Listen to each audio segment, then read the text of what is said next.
大家好，我是夕阳。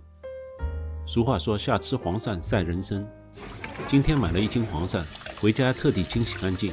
我们来做一道地道的本帮菜——响油鳝丝。这道菜色泽红亮，咸甜适口，最后浇油滋啦一下，就是这道菜名字的由来。其实，在江南一带都有这道菜，并非上海独有。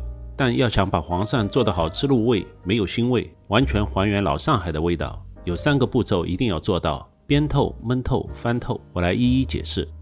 首先选用粗细均匀的小黄鳝，把鳝丝切成5到7公分长。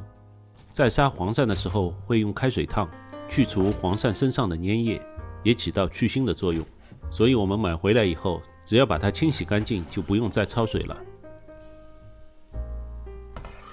我们先准备一点葱姜蒜末，葱姜蒜的用量会比较大，可以多准备一点。喜欢我视频的朋友，请先帮我点个赞，并订阅关注，这样可以帮助我的频道成长。谢谢您的支持。葱白和葱叶分开切，烧这个菜要用到3种油：猪油、葱油和麻油。每种油在菜品中起到的作用也各不相同。现在材料都已经准备好了，跟着我一起做菜吧。锅中放入猪油，放入葱姜蒜，煸炒出香味，倒入鳝丝。猪油的燃点比较高，所以用它来煸炒更容易把鳝丝煸透，这一步非常重要。好多人炒鳝丝有腥味，就是没把鳝丝中的水分煸干就加调味料了。这就是我们要做的第一步，煸透，直到鳝丝微微弯曲缩卷了，再加入调味料：黄酒20克，生抽20克，老抽15克。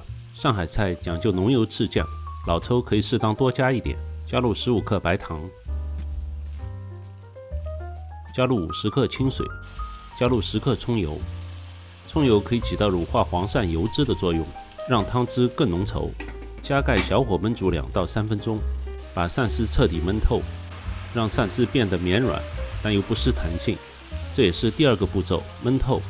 开盖后加入适量的水淀粉勾芡，水淀粉分次加入，观察酱汁厚度达到你想要的效果。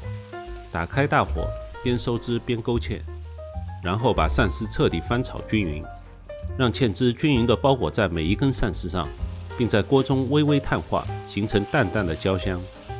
这就是所谓的第3个步骤，翻透。好了，可以出锅了。这样炒好的响油鳝丝，浓油赤酱，色泽红亮。